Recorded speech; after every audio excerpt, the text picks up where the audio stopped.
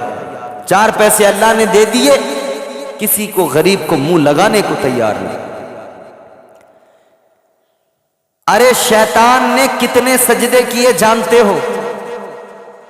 فرمایا گیا اگر شیطان کے سجدوں کو زمین پر پھیلایا جائے، شیطان نے اتنے سجدے کیے، اگر اس کے سجدوں کو زمین پر پھیلایا جائے، ایک رائی کے دانے کے رکھنے کی بھی جگہ زمین پر باقی نہ رہے، اتنے سجدے کیے، مگر جب اکڑ گیا، غرور اس کے اندر آیا، ایک سجدہ غرور تکبر کی بنیاد پر حکم خدا کا انکار کر دیا، ایک تعظیمی سجدہ نہیں کیا، عبادت کے سجدے ہزاروں لاکھوں کیے، ایک تعظیم کا سجدہ نہیں کیا، حکم خدا پر عمل نہیں کیا، اللہ نے مردود بنا دیا، اللہ نے لعنت کا طوق اس کے گلے میں ڈال دیا۔ تو پتہ یہ چلا غرور کی بنیاد پر اللہ لعنت کا طوق گلے میں ڈال دیتا ہے۔ اے لوگو، غرور گھمنڈ کو اپنے اندر کبھی نہ آنے دینا، اس لیے کہ اگر غرور آ گیا تو اللہ کی لعنت کو بھی ساتھ لے کر آئے گا۔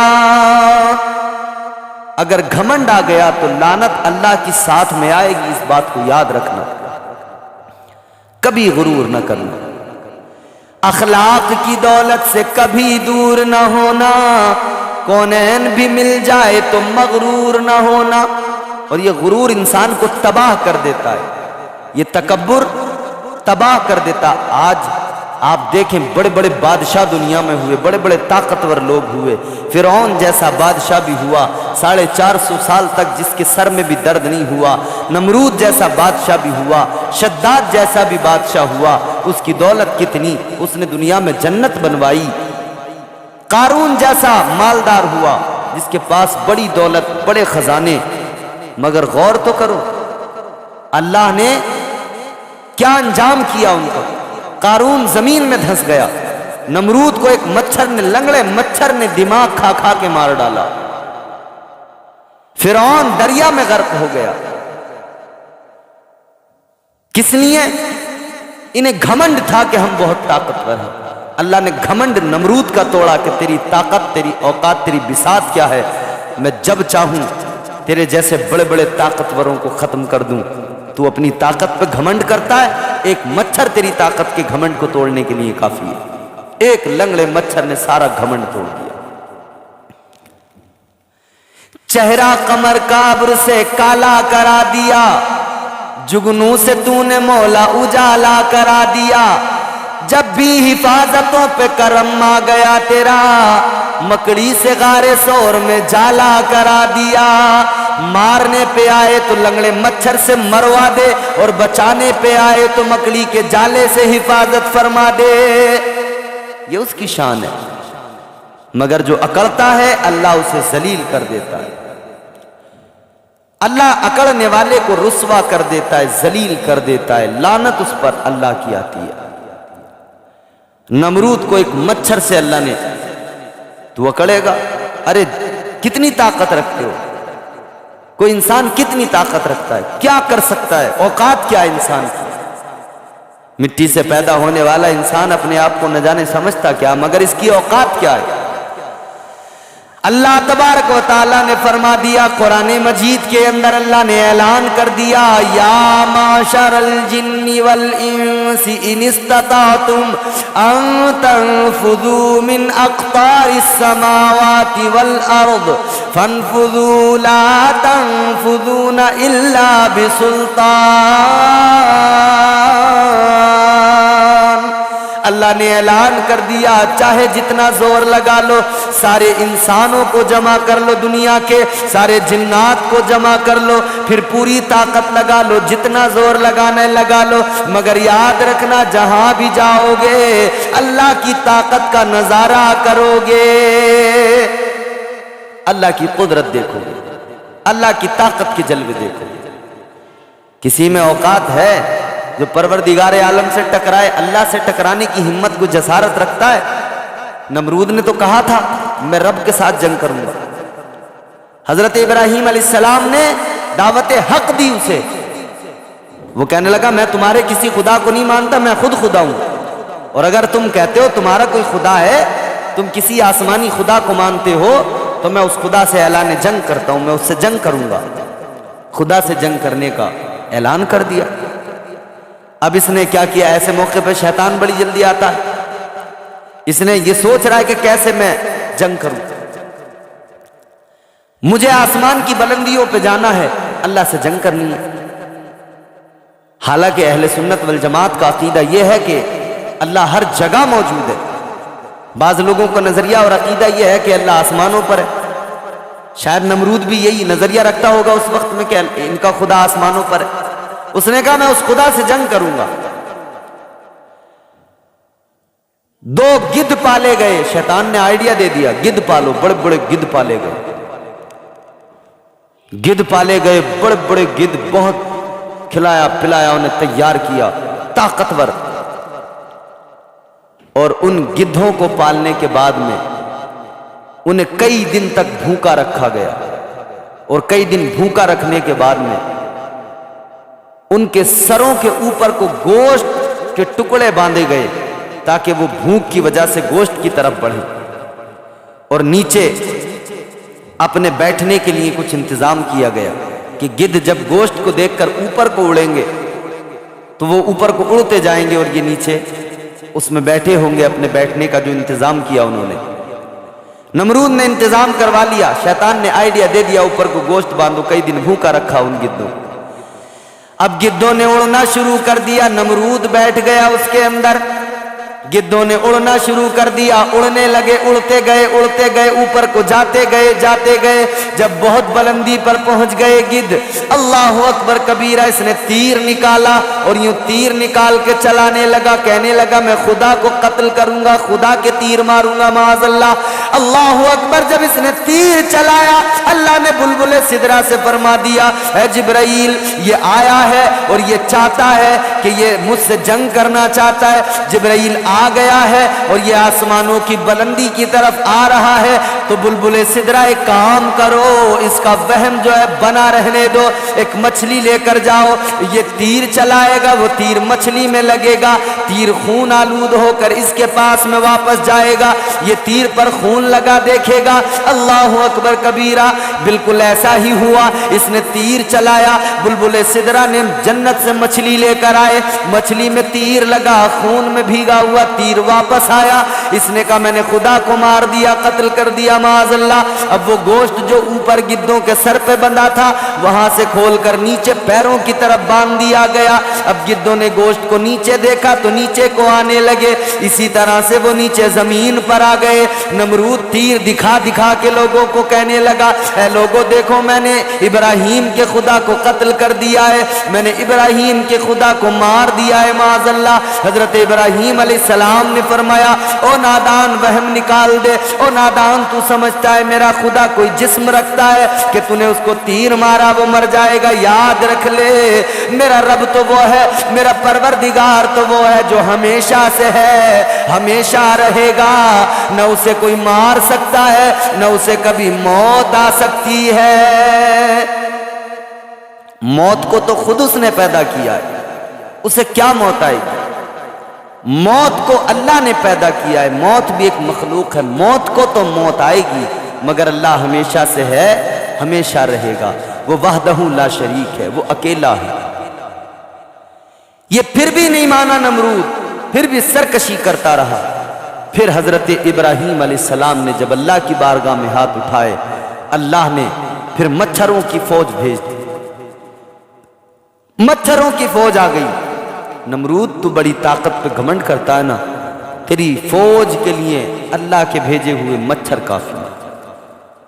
مچھروں نے ساری فوج کو ختم کر دیا، مار ڈالا۔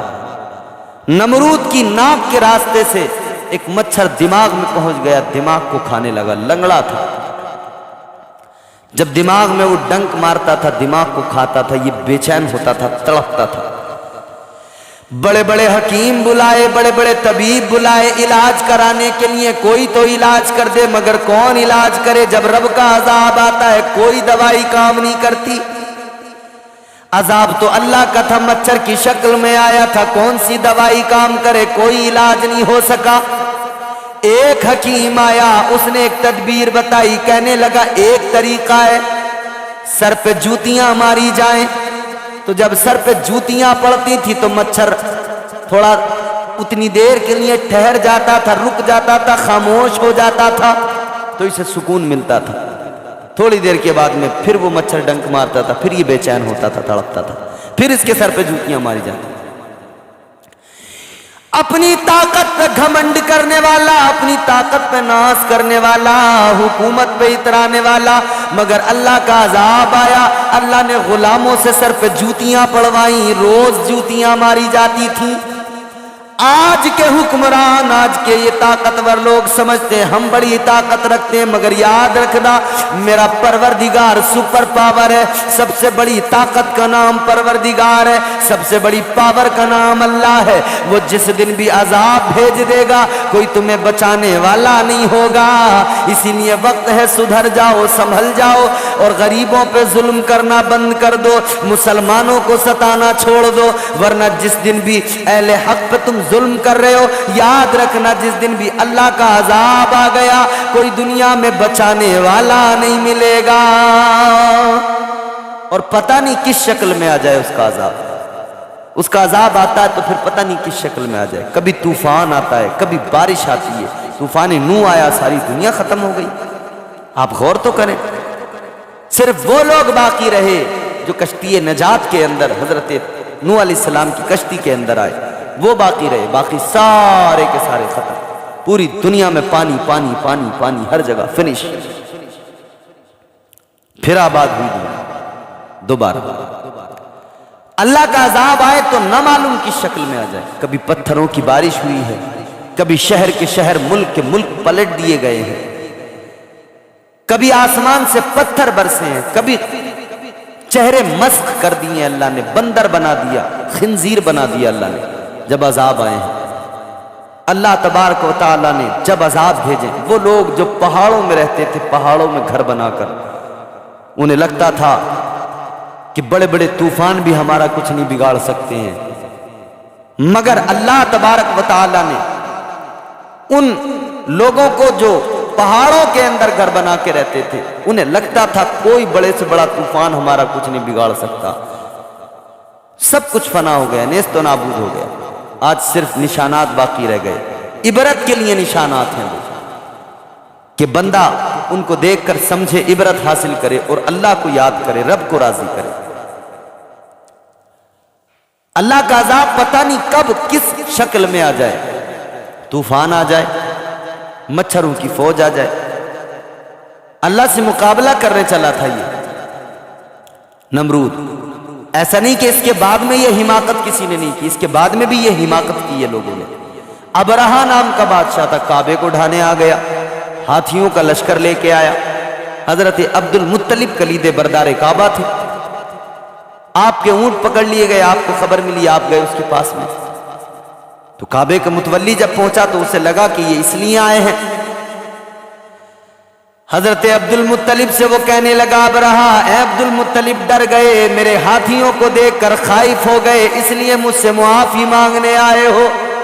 حضرت عبد المطلب میرے نبی کے دادا جان نے فرمایا, نہ میں تیرے لشکر سے خائف ہوا, نہ میں ڈر کے معافی مانگنے آیا, نہ میں یہ کہنے آیا کہ تو کعبے کو نہ ڈھا, اس لیے کہ کعبہ اللہ کا گھر ہے, اللہ اپنے گھر کی حفاظت خود فرمائے گا. میں تو اتنا کہنے آیا ہوں, جو تیرے لشکر نے میرے اونٹ پکڑے وہ اونٹ واپس کر دے. کعبے کا محافظ اللہ ہے, اپنے گھر کی حفاظت خود اللہ فرمائے گا. تو کیا ہوا؟ ابابیلوں کا لشکر آیا. اللہ نے قرآن میں ذکر فرمایا, الم تر کیف فعل ربک باصحاب الفیل الم یجعل کیدہم فی تضلیل وارسل علیہم طیرا ابابیل ترمیہم بحجارۃ من سجیل فجعلهم كعصف مأکول. پوری سورہ مبارکہ. ابرہہ کے ہاتھیوں کے لشکر پر اللہ نے کس کو مقرر کیا؟ ابابیل، چھوٹا سا پرندہ، ہاتھی کتنا بڑا، ابابیلوں کا لشکر بھیج دیا اللہ نے. ابابیل اپنے منہ کے اندر چھوٹے چھوٹے نکیلے پتھر لے کر آئے اپنے پنجوں کے اندر، اور وہ پتھر جب انہوں نے اوپر سے چھوڑے، گولی کیا کام کرتی ہے جناب، جو اس پتھر نے کام کیا ہے آر پار ہو گیا. سارا لشکر، بڑی اپنے آپ کو وہ غرور تھا نا، اسے تکبر تھا نا، اپنے لشکر پر بڑا گھمنڈ کرتا تھا، ناز کرتا تھا. اللہ نے غرور توڑ دیا، گھمنڈ توڑ دیا. اللہ نے گویا اعلان کر دیا کہ تو ہاتھیوں کا لشکر لایا ہے، تو سمجھتا ہے کہ تو خدا سے مقابلہ کر لے گا. یاد رکھنا کوئی طاقت نہیں دنیا میں جو رب سے مقابلہ کر سکے. اللہ نے بنایا ہے. پھر اوقات کیا ہے کہ کوئی اللہ سے مقابلہ کر سکے؟ نمرود آیا، اللہ نے اسے بھی غارت کیا. عذاب آیا، اللہ کا مچھر سے اسے غارت کر دیا. ابرہہ بڑا لشکر لے کر آیا، اللہ نے ابابیلوں کا لشکر بھیج دیا. جب بھی جو بھی آیا اللہ کے مقابلے میں، اللہ تبارک و تعالیٰ نے اسے غارت کر دیا اور نشان عبرت بنا دیا. نمرود کو نشان عبرت بنایا، اللہ نے فرعون کو نشان عبرت بنایا. دریا میں لاش اس کی جو ہے رہ نہیں پائی، غرق ہوا تھا دریا میں، مگر دریا کے تھپیڑوں نے، موجوں نے پھینک دیا. جب باہر نکال کے پھینک دیا، آج بھی اس کی لاش میوزیم کے اندر، عجائب گھر کے اندر رکھی ہوئی ہے، اور اس کی لاش آج بھی عبرت کا نشان ہے. آپ گوگل پر سرچ کر لیں، انٹرنیٹ پر سرچ کر کے دیکھ لیں، فرعون کی لاش رکھی ہے، خراب نہیں ہوئی، گلی نہیں، سڑی نہیں. اللہ نے نشان عبرت بنا دیا اسے. اے دنیا والو، میں جب چاہوں جو چاہوں وہ کروں، کسی کی اوقات نہیں کہ کوئی میرے کام میں دخل دے سکے. وہ وحدہ لا شریک ہے. وہ نوازنے پہ آئے تو نواز دے زمانہ، وہ نوازنے پہ آئے تو نواز دے زمانہ. وہ کریم ہی جو ٹھہرا تو کرم کا کیا ٹھکانہ. وہ کرم کرنے پہ آئے تو اس سے بڑھ کر کریم کوئی نہیں، اور اگر وہ غضبناک ہو جائے تو اس کا قہر اللہ اکبر کبیرہ. اسی لیے ہمیشہ چاہیے کہ اللہ سے ڈریں، اس کا خوف دل میں رکھیں اور اس سے معافی مانگتے رہیں. یا اللہ ہماری غلطیاں، ہماری خطائیں، ہم جانتے ہیں خطائیں ہم سے ہوتی ہیں، لغزشیں ہوتی ہیں، غلطیاں ہوتی ہیں، گناہ ہوتے ہیں، لیکن مالک تیری بارگاہ میں ندامت کے ساتھ آنسو بہا کر ہم تجھ سے تیری رحمت کی بھیک مانگتے ہیں. مالک تو کرم فرما دے، ہماری خطاؤں کو بخش دے، ہمارے گناہوں کو بخش دے. ہمیشہ ڈریں اللہ کے غضب سے، اللہ کے خوف سے ڈریں. آج تو لوگ نڈر ہوتے جا رہے ہیں، لوگوں نے دلوں سے اللہ کا خوف گویا نکال دیا، نڈر ہوتے جا رہے ہیں. ایسے نڈر ہو گئے، گناہ کی طرف تیزی سے بڑھتے چلے جا رہے ہیں لوگ. آج دنیا کے اندر جوؤں کے بڑے بڑے اڈے بنا لیے، وی آئی پی کلچر میں شامل کر لیا. اے وی آئی پی کلچر کے کو اہمیت دینے والوں، اور اس کلچر کو تم جو ہے بہت عمدہ سمجھنے والوں، یاد رکھنا یہ جب سانسیں رک جائیں گی، سب سانسوں کا کھیل ہے، تب تمہیں پتا لگے گا کون سا کلچر اچھا تھا، کون سا وی آئی پی تھا اور کون سا غلط تھا. جسے آج تم وی آئی پی سمجھ رہے ہو، در حقیقت یہ کلچر تمہیں جہنم میں پہنچنے کا راستہ دکھاتا ہے، اور دکھاتے نہیں، اس راستے پہ کھڑا کر دیتا ہے. تو جہنم سے خود کو بچائیں بھائی. اللہ تبارک و تعالیٰ نے اچھا اور برا دونوں راستے سامنے رکھے ہیں، پھر عقل دی ہے، سوچنے سمجھنے کا مادہ دیا ہے. اب بندے کو فیصلہ کرنا ہے، طے کرنا ہے کہ مجھے اچھے راستے پہ جانا ہے یا اس غلط راستے پہ جانا ہے. یہ فیصلہ خود کو کرنا ہے. تو خود یہ فیصلہ کریں کہ ہمیں کس راستے کو چننا ہے، کس راستے پہ ہمیں جانا ہے. یہ فیصلہ خود کیجئے. اللہ نے عقل دی ہے. بھئی سامنے شربت ایک گلاس میں رکھا ہو، ایک گلاس میں شراب رکھی ہو. اب بندے کے پاس عقل ہے، وہ سوچ تو سکتا ہے نا کہ اگر میں نے شراب کا گلاس اٹھایا تو نشہ ہوگا، اور نشہ ہوگا تو پھر میں نالیوں میں گرتا پھروں گا، ماں بہن بیٹی کا فرق ختم ہو جائے گا، زبان سے گالیاں نکلیں گی، شراب اگر پی تو حرام اسی لیے تو ہے، قطعی طور پہ شراب حرام۔ تو پھر انسان کی عقل کام کرتی ہے، اسے فیصلہ دیتی ہے شراب پیے گا نقصان میں رہے گا، شراب پیے گا خسارے میں رہے گا، اور اگر شربت پیا تازگی ملے گی، روح کو تازگی ملے گی، توانائی ملے گی، سکون ملے گا، پیاس بجھے گی، دل کو ٹھنڈک ملے گی۔ تو شربت پینا مفید ہے یا شراب پینا مفید ہے؟ انسان کی عقل فوراً فیصلہ دیتی ہے کہ شراب مفید نہیں ہے، شربت مفید ہے، تو شربت پیا جائے۔ اچھائی اور برائی دو راستے ہیں، اچھائی کا راستہ جنت کو جاتا ہے، برائی کا راستہ جہنم کو جاتا ہے۔ چنو راستہ، کون سا راستہ چنو گے؟ ایک اچھائی کا راستہ، ایک برائی کا۔ ہر انسان اگر یہ اپنی عقل سے سوچ کر فیصلہ کر لے کہ میں جنت والا راستہ چنوں، قسم خدا کی ساری خرابیاں خود بخود اس کے اندر کی دور ہو جائیں گی۔